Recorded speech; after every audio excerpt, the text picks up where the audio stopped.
अस्सलाम वालेकुम दोस्तों।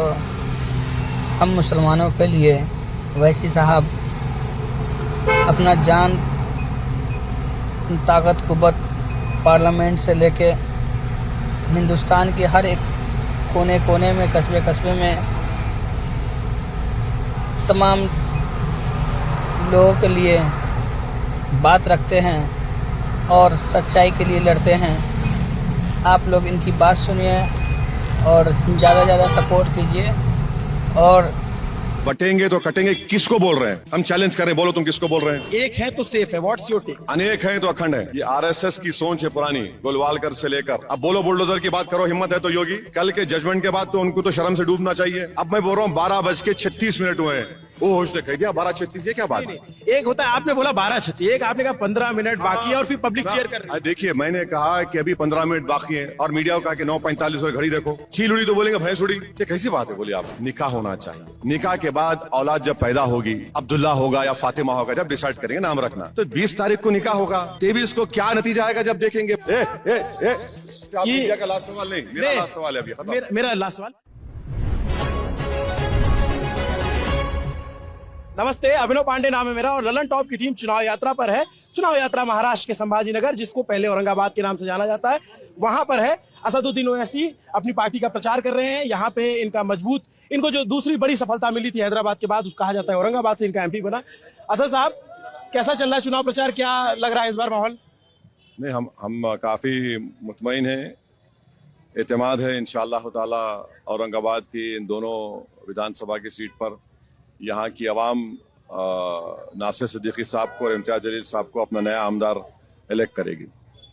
वैसे साहब, एक चीज जानना चाहती है पब्लिक कि पिछली बार आपके कैंडिडेट ज्यादा थे। महाराष्ट्र के इलेक्शन में 44 सीटों पे आप लड़ रहे थे, इस बार आप सिर्फ 16 सीटों पे ही कैंडिडेट दिए।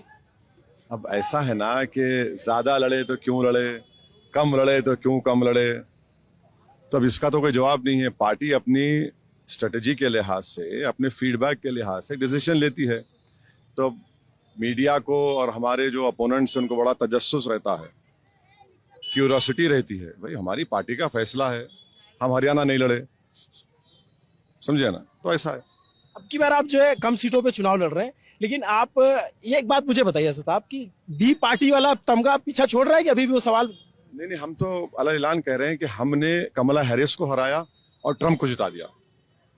हम ही किए, कोई नहीं कर सकता। हम यहाँ बैठकर औरंगाबाद से ट्रंप को जिता दिए, कमला हैरिस जीत गई। अब ये क्या है? हमें एक राजनीतिक पार्टी है, हमारा काम इलेक्शन लड़ना है। जीत हार होते रहेंगी, हम जीते भी हैं और जीतेंगे यहाँ पे अभी इंशाल्लाह महाराष्ट्र में, औरंगाबाद में। तो ये तो फ्रस्ट्रेटेड लोगों की तरफ से झूठा इल्जाम लगता है।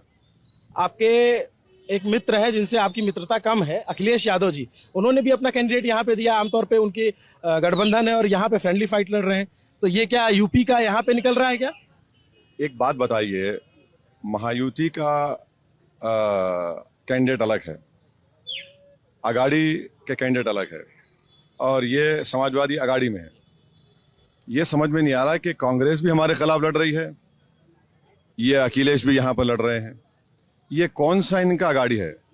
फिर मालेगांव में भी इनका कैंडिडेट है, एसपी का भी कैंडिडेट है, जहाँ पे हमारे एमएलए हैं। धूलिया में फारूक शाह एमएलए हैं, वहां पर भी उनका अगाड़ी कैंडिडेट है और एसपी का कैंडिडेट है। इससे साफ ये जाहिर हो रहा है कि ये नहीं चाहते कि यहाँ से औरंगाबाद की इन दोनों विधानसभा से, मालेगांव और धूलिया से और भिवंडी वेस्ट से एमआईएम पार्टी कामयाब हो जाए। तो ये तो विचारों की फ्रस्ट्रेशन है, कुछ होने वाला नहीं है।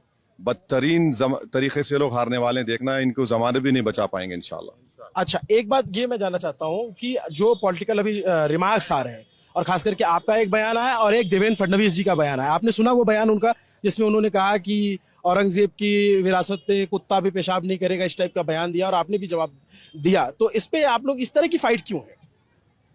भाई, कोई मेरा नाम लेके बोलेगा तो मैं कर्जा बाकी रख लूं? आप बताइए। कोई ललन टॉप को अनाप शनाप बक देगा तो आप अपने तरीके से क्लैरिफिकेशन देंगे ना। और चुनाव का माहौल है, एक शख्स जो मुख्यमंत्री रह चुका है, अभी डिप्टी चीफ मिनिस्टर है और होम मंत्री है, और वो हमारा नाम लेता है, तो हम उनको जवाब ये दिए कि हमारा नाम क्यों ले रहे फडणवीस? तुम्हारे दिमाग में वो फितूर जो है कि मैं बड़ा हूं और सब तुम्हारे पैरों के पास है, वो तो नहीं है। बाबा साहब अम्बेडकर सबको बराबर कर दिया। अगर फडणवीस में दम है तो चिरांगे पाटिल का नाम लीजिए ना आप, समझे आप, वो नहीं ले रहे हैं। तो हिंदू मुस्लिम करने के लिए, अपनी नाकामियों को छुपाने के लिए इस मुकद्दस तारीखी शहर में 8 दिन में एक मरतबा पानी आता है यहाँ पर, पूछ लीजिए आप वो सॉल्व नहीं किए। इस शहर के लिए एक टेक्सटाइल पार्क मंजूर हुआ 2023 में, उसको अमरावती लेकर चले गए आप। इस डिवीजन में 2024 के 6 महीने में 421 के करीब किसान खुदकुशी कर लिए। आप उसके बारे में बात नहीं करते, मराठा आरक्षण के बारे में बात नहीं करते, किसके बारे में बात करते? अब्दुल्ले भाई ओवैसी के बारे में बात करते। तो ये उनका ये उसको कम्युनल करना, हिंदू मुस्लिम करने की कोशिश कर रहे हैं। वो तो आप पे भी आरोप लगाते हैं कि आप हिंदू मुस्लिम करते हो, क्योंकि आप अपने कैंडिडेट सिर्फ मुस्लिम सीटों पे देते हो जहां पे मुस्लिम बाहुल्य है। एक बात सुनिए, जो लोग आईने में चेहरा अपना देखेंगे ना तो बहुत दागदार नजर आएगा चेहरा बीजेपी वालों को। आप तो एक मुसलमान टिकट नहीं देते, आपका एक मुसलमान एमपी नहीं है, और आप तमाम ने मिलकर, तमाम कम्युनल सो कॉल्ड सेक्युलर मिलकर इम्तियाज